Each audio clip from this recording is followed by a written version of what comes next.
대표님, 네, 베트남에서 이제 진행 과정에 정상적으로 결혼해서 네. 검증이 끝나서 한국에 이제 입국을 하잖아요, 신부가. 근데 입국한 이후로 이혼한 케이스도 상담 사례가 좀 많이 있을 것 같습니다.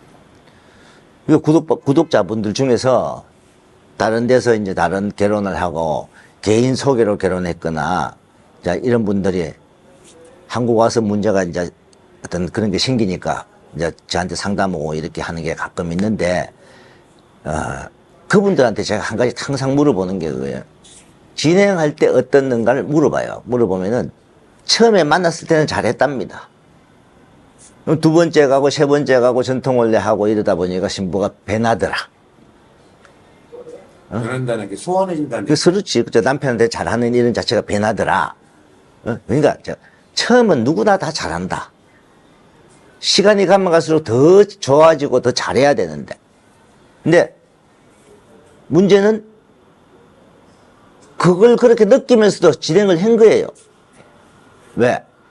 본인 스스로도 아이고 한국어만 낫겠지. 아니면 결혼시킨 사람이 한국 가면 잘할 거야. 뭐 한국 가면 잘하고 여기서는 못하고 그게 어디 있습니까? 여기서 못하면 한국 가면 못하는 거 똑같지. 응? 제가 항상 반복하지만은 진행하다가도 자기가 아니다 싶을 땐 스톱해야 되는데 스톱을 안 하면은 한국 와서 대체적으로 그렇게 생길 확률이 90% 이상이다. 그러면은 이게 반반만 만약에 그런 사람들이 한국 와서 뭐 이혼하는 경우가 반만 된다고 간다고 괜찮은데 대체적으로 여기서 그런 문제가 생긴 사람들, 신부가 신랑을 별로 안 좋아하는 것처럼 보인다. 그러면은 결국 목적성 결혼이에요. 우리가 가장 베트남 결혼을 한국 사람들이, 일반 사람들이 비판하는 게 그거잖아요. 어떤 경제적인 목적을 갖고 온다. 그러다 보니까 뭐 처갓집에 뭐 돈 주고 매매 혼인 이런 말이 나오는 거죠. 실질적으로 지금은 뭐 제대로 된 회사 같으면은 진짜 신랑 신부가 서로 좋아하고 사랑하고 이런 연애 감정을 느끼면서 진행을 하려고 그러죠. 웬만하면은 그렇게 하려고 제대로 하는 업체들이 좋은 업체인데 아직도 결혼시켜주고 신랑이 한 번 더 왔다 가고 바로 그 사이에는 신랑이 한 번도 안 들어오고 그러면 과연 좋아하는 감정이 생기겠어요?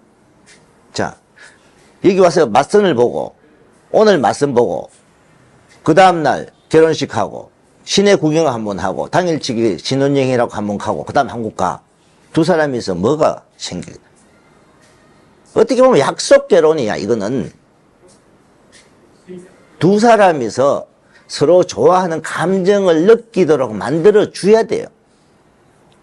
그렇게 느끼게 만들어 주는 데가 좋은 회사고 진짜 결혼을 잘 시켜주는. 그러면 그 방법은 회사마다 조금씩 차이는 나요.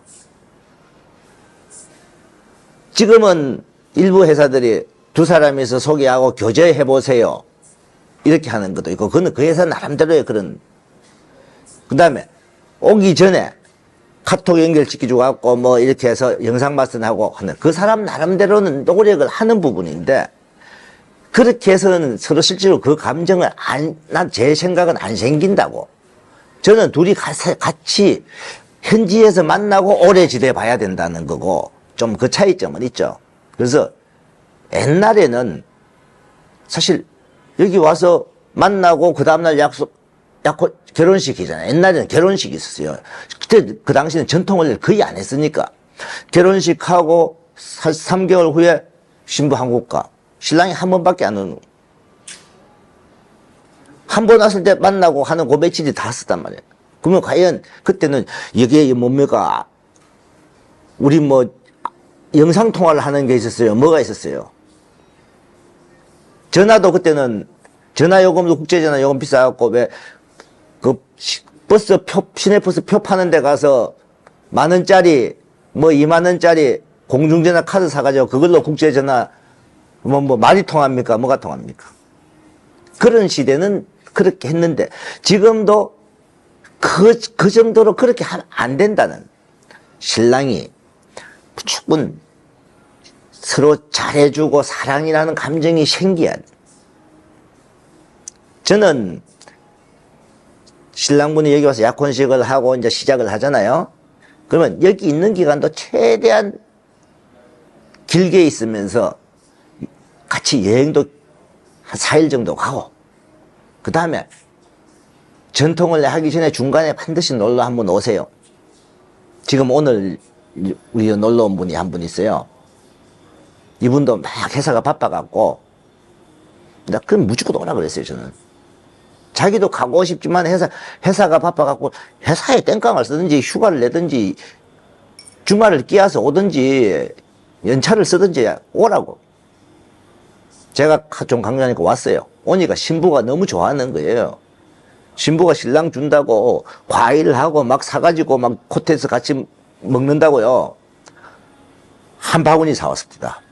과자 종류부터 시작해서. 신랑분도 신부 준다고 선물 몇 가지, 또 신부 오빠가 있으냐고 오빠 준다고 또 양주도 공항에서 면세점에서 한 개 사왔더라고요. 서로 이런 게 얼마나 좋아요. 신부도 신랑을 그렇게 하려고 하는 게 눈에 보이고. 근데 처음에는 잘했는데 두 번째 오고 세 번째 올 때 신부가 오만 오고 가만 가고 같이 방에 있어도 뭔가 서먹하고 이제 이런 문제가 오는 거죠. 둘이 같이 있으면 그 자체만 좋아해도 서로 얼굴이 환해. 서로 좋아하는 사람까지 있다 보면 얼굴이 표가 나잖아요. 그래서 뭐 한국 남자 입장에서는 한국에 데려와서 몸 섞고 살다 보면 나아지겠지라는 거 하시잖아요. 아니에요. 여기서 그게 안 생긴 상태에서 한국 가서 잘 생기겠다. 제가 봤을 때는 그럴 확률 10% 안쪽이지. 10명 중에 1명꼴로는 그렇게 될 수도 있겠죠. 그러니까, 자, 우리 한국 사람 기준으로 한번 봅시다. 과거에, 옛날에는 중매 결혼이 많았잖아요. 과거 우리 어머니 세대나 이런, 그때는 뭐, 진짜, 부모들끼리 정해갖고도 뭐 결혼식 하고 했다 하니까, 안 그러면, 맞선 보는 자리에서 바로 한 달 후에 날짜 잡아갖고 한 거나, 지금 어떻게 보면 우리 국제 결혼하는 거나 별 차이 없어요. 근데 그 당시에도 이런 게 생겼단 말이에요. 중매 반, 연애 반 가는 말이 나왔다고 옛날에요. 뭐냐? 중매로 소개를 받아가지고 자기들은 한 6개월 정도 교제를 했었다. 그게 보면 중매 반, 연애 반이라고. 베트남 결혼도 최소한 그 정도는 가야 된다 이거죠. 그래서 제가 신부가 선택되고 약혼식을 하고 한국 혼인신고 하기 전까지는 무조건 연애기간입니다. 그럼 연애기간 같으면은 신랑이 최대한 잘해야 되고 신부 마음을 얻는 기간, 신부한테 마음을 얻어야 되는, 그 신부가 신랑을 진짜 좋아한다 하는 이 마음을 느낀 후에 한국 혼인신고를 진행해야 돼요. 그걸 안 느꼈을 때는 절대. 그 말씀은 한국 입구에서 얼마 안 돼서 이혼한 커플들이 그럴 거고 살다가는 있을 거예요. 자, 살면서. 이제 한국에서 정상적으로 결혼 생활을 하고 1년, 2년 이렇게 살다가도 이혼한 사람이 있겠죠. 근데 또 희한한 거는요. 한국에 오자마자 문제가 터져서 뭐 이혼을 하거나 신부가 가출하고 이렇게 하면은 소문이 금방 납니다. 근데 1년, 2년, 3년, 4년 아니면 5년 뭐 우리도 뭐 10년 이상 살았던 분, 15년 살았던 분도 이혼하는 거 제가 이혼해서 다시 저희가 결혼시킨 적도 있어요. 저도 그 작년에부터 내가 그런 분, 베트남 여성과 15년 살고 이혼하고 저희 회사에 와서 또 결혼을 또 한 신부 있는데 그분들은 이혼해도 그냥 조용히 이혼 끝이에요. 한국 사람하고 이혼하듯이. 근데 한국 사람들은 한국 여성과 한국 남성이 이혼을 하면은 쉬쉬합니다. 조용히. 자기 주위의 친구가 이혼을 했는데도 옆에 친구도 모르는 사람들이 많아요. 왜? 좀 부끄럽다 이거죠. 근데 베트남 여성하고 이혼을 한다. 좀 오래 살아는 사람들은 같이 조용해요. 근데 오자마자 문제가 터진 사람들이 왜? 이 신부 잘못으로 내가 이렇게 됐다고 막 신부에 대해서 막 흠을 잡고 욕을 하고 이러니까 왜? 내 잘못 아니다 이거죠. 따지고 보면 양자 잘못인데. 그렇죠. 이혼을 하거나 진짜 뭐 누구 말 맞다나 여자가 바람을 피워서 이혼을 했다. 그거는 바람 피운 사람 잘못이겠죠. 근데 그게 아니고 성격 차이로 이혼했고 뭐 어쩌고 저쩌고 하면요. 그거는 무조건 두 사람 잘못이에요. 누구 잘못이 좀 과하냐 약하냐 이거는 있겠죠. 서로가 이해심, 양보, 이해를 시키고 조금 내가 먼저 져주자 이런 마음을 서로 가지. 결혼 생활은요 한국 사람하고 하든 외국 사람 하든 무조건 상대방을 먼저 이해할 생각을 해줘야 돼요. 상대방 입장이 저는 상대방 입장이 한번 돼보라 하거든요. 특히 베트남 사람하고 결혼을 할 때 신부가 한국어만 진짜 오자마자는 많이 힘들어요. 그걸 신랑분들이 몰라. 좋은 나라에 왔는데 좋은 집 환경에 왔으니까 당신 더 기뻐야지 좋아야지 이것만 생각하거든요. 근데 이 신부는 오면 정신적으로 힘들다고요. 누가 아는 사람이 있어요? 뭐가 있어요? 모든 게 낯설고 신랑이 계속 24시간 붙어 있어요. 신랑 출근하고 다 해야 될 거 아니에요. 그러면 이 신부 혼자서는 마음이 힘들어요. 그걸 저는 신랑분이 베트남의 처갓집에 가서 며칠 있을 때 똑같이 그 상황을 느낄 겁니다. 분명히. 어떤 신랑들은요 신부 뒤에만 쫄쫄 따라다녀요. 왜? 장인이 무슨 소리하고 처남이 무슨 소리해도 하나도 무슨 말인가 모르니까.